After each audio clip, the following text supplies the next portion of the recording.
Assalamualaikum. Peace to you all. My name is Saba Ahmed. I'm a law student at American University.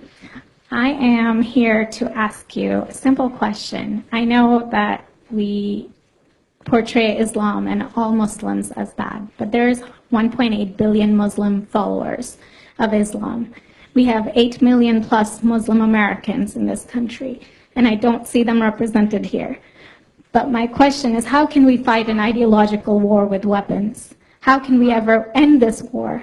The jihadist ideology that you talk about, it's an ideology. How can you ever win this thing if you don't address it ideologically?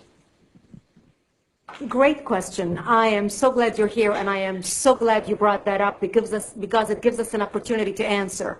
What I find so amazing is since the beginning of this panel, which we are here about Benghazi attack against our people, not one person mentioned Muslims. We are here against Islam, or we're launching war against Muslims. We are here to discuss how 4 Americans died and what our government is doing.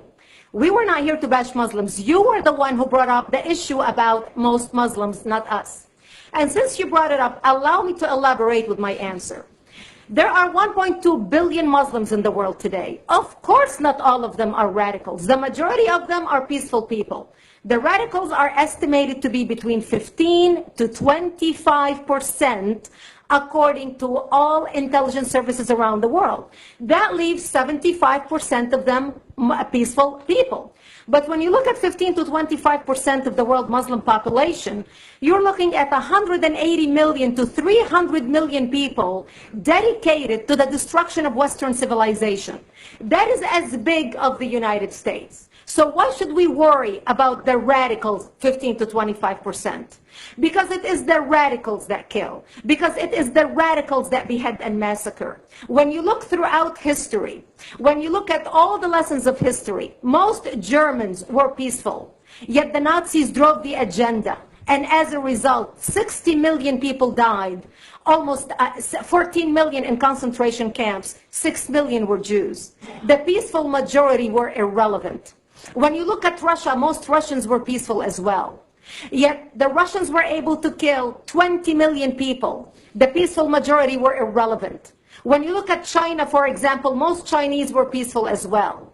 Yet the Chinese were able to kill 70 million people. The peaceful majority were irrelevant. When you look at Japan prior to World War II, most Japanese were peaceful as well. Yet Japan was able to butcher its way across Southeast Asia, killing 12 million people, mostly killed with bayonets and shovels. The peaceful majority were irrelevant. On September 11th in the United States, we had 2.3 million Arab Muslims living in the United States.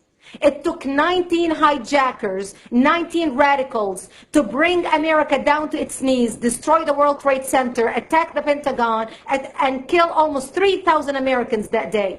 The peaceful majority were irrelevant. So for all our powers of reasons and us talking about moderate and peaceful Muslims, I'm glad you're here. But where are the others speaking out? And since you are the only Muslim representative,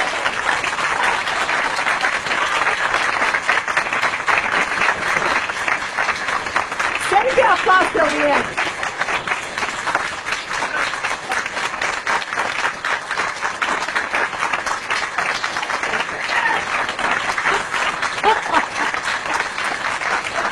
Thank you. And since you're the only Muslim representative in here, you took the limelight instead of speaking about why our government, and I assume, are you an American? You're an American citizen. So as an American citizen, you sat in this room and instead of standing up and saying a question or asking something about our 4 Americans that died and what our government is doing to correct the problem, you stood there to make a point about peaceful, moderate Muslims. I wish you brought 10 with you to question about how we can hold our government responsible. It is time we take political correctness and throw it in the garbage where it belongs and start calling it